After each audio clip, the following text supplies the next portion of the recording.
Desde criança, ela sentia como se tivesse pegado um trem por engano. As paisagens da vida passavam pela janela, escola, família, amigos, mas algo nela permanecia como um viajante clandestino, observando tudo com certo estranhamento. Era como se o roteiro da existência houvesse sido escrito para outra pessoa, e ela, sem saber como, tivesse assumido o papel principal por acidente. No fundo, havia um vazio sutil, mas constante. Uma espécie de saudade sem origem. Não era tristeza. Era mais como uma lembrança apagada de algo que um dia foi importante, mas se perdeu entre as brumas do esquecimento. Ela tentava se encaixar. Tentava seguir. Mas a sensação de descompasso era tão persistente quanto silenciosa. Enquanto todos pareciam navegar com mapas internos, ela caminhava guiada por uma bússola que girava em todas as direções, sem apontar para um norte. Em certos momentos, geralmente no silêncio da madrugada ou nos breves instantes entre o sono e a vigília, vinha a pergunta que nunca ousava dizer em voz alta. Será que essa era mesmo a vida que eu deveria estar vivendo? Talvez você já tenha sentido isso. Um leve desencaixe, uma inquietação inexplicável, a sensação de que o script da sua vida foi reescrito em alguma dimensão e você ficou sem cópia da versão final. Mas, e se isso não for apenas uma metáfora? E se alguns de nós realmente encarnaram fora do plano original? Para responder a essa pergunta, precisamos atravessar véus sutis e olhar para além do tempo, onde almas e destinos são traçados com o fogo invisível do espírito.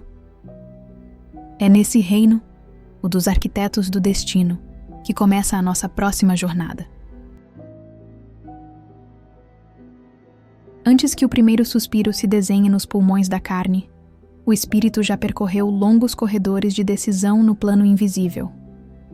É ali, num espaço que escapa à cronologia humana, que os arquitetos do destino atuam, consciências elevadas que orientam, acolhem e com uma paciência que beira o divino, ajudam a alma a escolher os contornos de sua próxima jornada.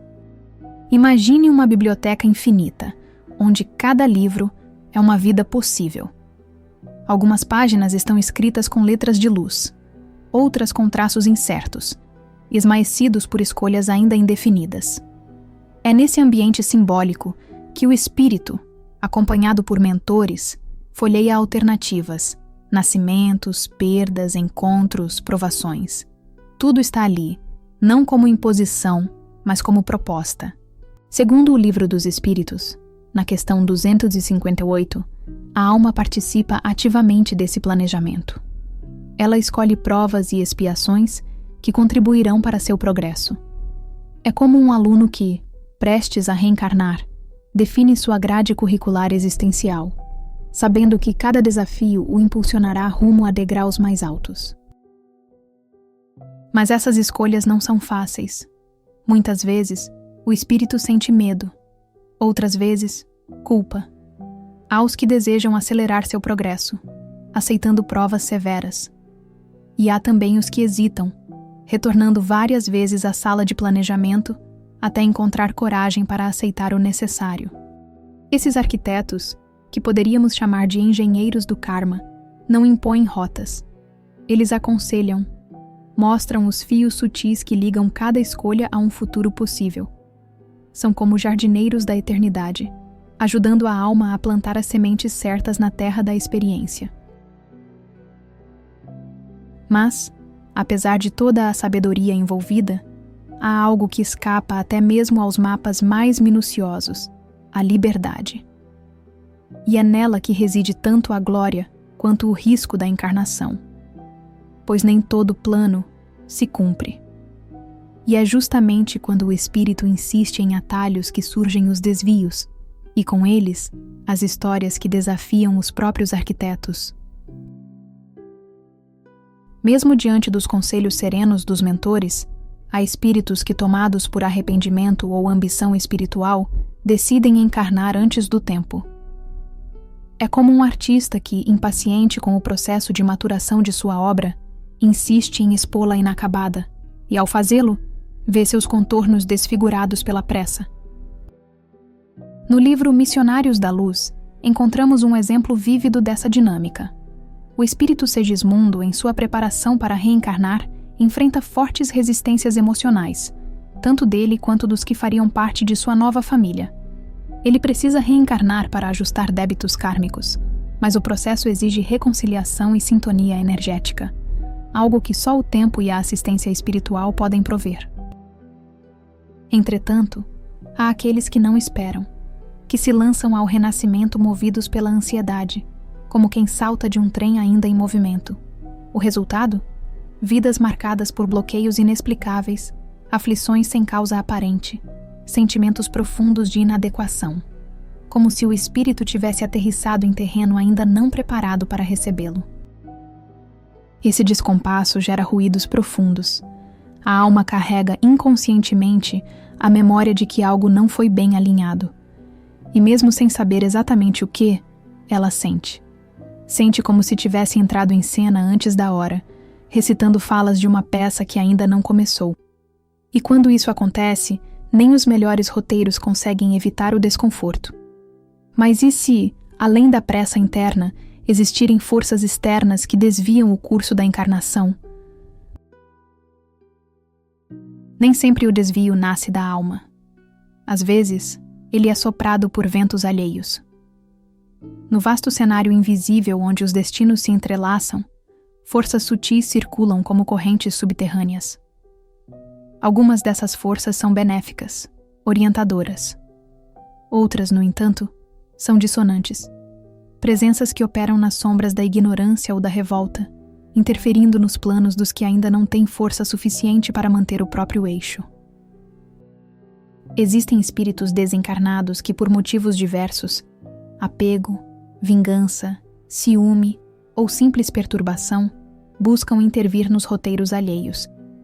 E quando um espírito prestes a reencarnar ainda está emocionalmente vulnerável, essas interferências podem desequilibrar seu discernimento. É como um navegante que, ao preparar-se para zarpar em mar calmo, é distraído por vozes no nevoeiro. Ele perde a direção, muda o rumo e acaba aportando numa ilha que não fazia parte do trajeto original. Há também os casos em que grupos espirituais, ainda ligados a ideologias doentias ou pactos do passado, pressionam antigos membros a encarnar em determinadas regiões ou famílias para manter padrões antigos de comportamento. Essas interferências não são absolutas. O espírito ainda possui escolha, mas quando a escolha é feita sob pressão, ela carrega o selo do engano. Por isso, os mentores espirituais atuam como guardiões constantes, tentando proteger o plano original até o último instante. Mas nem sempre conseguem impedir o desvio, principalmente quando o livre-arbítrio do espírito abre brechas. O resultado pode ser uma encarnação fora de hora, fora do lugar, fora do eixo. E quando isso ocorre, algo se quebra no silêncio da alma, como uma nota dissonante num concerto bem ensaiado. Há vidas que chegam como tempestades antes da estação. Não estavam previstas para aquele momento, nem para aquele cenário, mas se precipitam, quase sempre carregando o peso de uma urgência mal compreendida. Quando um espírito encarna fora do tempo, ele carrega consigo a sensação de estar um passo adiantado ou atrasado. Nada parece se encaixar com facilidade. As relações, os talentos, as oportunidades. É como uma chave que gira, mas não abre. Essas vidas muitas vezes são marcadas por distúrbios emocionais sem causa evidente, doenças de origem energética ou dificuldades profundas de integração no meio familiar. A alma sente que algo está fora do lugar, e está mesmo. O terreno foi ocupado antes de ser preparado. Em obras como Entre a Terra e o Céu, vemos relatos de reencarnações feitas às pressas, por necessidade coletiva ou devido ao esgotamento de possibilidades no plano espiritual. São resgates urgentes, enviados como bálsamos dolorosos, às vezes, mais para os que estão em volta do que para o próprio espírito encarnante. E ainda assim, mesmo nesses desvios, existe aprendizado. O universo não desperdiça dor. Toda encarnação, mesmo fora do plano original, se torna um campo fértil de experiências que transformam. As leis divinas operam como águas de um rio. Mesmo que a pedra altere seu curso, ele segue, adaptando-se, criando novos caminhos. Há, sim, sofrimento, mas há também sabedoria brotando nas frestas. Essas vidas não são falhas. São atalhos que cobram um preço, mas também oferecem sementes inesperadas. Ainda assim, o espírito sente, em algum lugar profundo, que perdeu algo. Um chamado, uma rota, um compromisso consigo mesmo. E é justamente esse eco perdido que nos leva ao próximo passo. Quando a alma tenta lembrar aquilo que esqueceu. Mesmo nas existências mais desalinhadas, há algo que nunca se apaga por completo: o eco do plano original. Como uma melodia antiga que insiste em tocar, mesmo em meio ao ruído do cotidiano, o espírito escuta, ainda que sem entender, o som de um caminho que deveria estar trilhando. Vem nos sonhos, nas coincidências que se repetem, nas emoções súbitas diante de lugares, palavras ou pessoas. São pequenas rachaduras na realidade, por onde escapa o perfume da missão esquecida. É nesse momento que surge a inquietação. Aquela sensação de que algo está faltando. Não no mundo, mas dentro. O trabalho satisfaz. Os vínculos existem, mas nada preenche o espaço onde o propósito deveria florescer. O espírito, mesmo encarnado, busca sinais. E os sinais vêm. Um livro que chega às mãos por acaso. Uma conversa reveladora. Um silêncio profundo que, em vez de vazio, parece conter todas as respostas. São os mentores tentando reconduzir o espírito. Chamam com sutileza. Sugerem, sopram ideias, inspiram encontros. Porque mesmo que o plano inicial tenha sido alterado, o real chamado permanece gravado na essência. E quando o espírito começa a lembrar, ainda que vagamente, um novo caminho se abre, não como correção, mas como reconciliação. O próximo passo é a pergunta inevitável, aquela que todos, mais cedo ou mais tarde, acabam fazendo diante do espelho da alma. Estou no lugar certo? Essa é a pergunta que ecoa quando o véu começa a se erguer. Você está no lugar certo? A resposta, ao contrário do que muitos esperam, não vem de fora. Não está num mapa místico, nem nos conselhos de terceiros. Ela se revela em camadas, como o desabrochar de uma flor que só responde ao toque do sol interior. A verdade é que o lugar certo nem sempre é confortável. Muitas vezes ele dói, desafia, contraria nossos desejos imediatos. Mas tem um sinal inconfundível. Faz a alma crescer. Mesmo quando a vida parece ter saído dos trilhos, há sempre um retorno possível.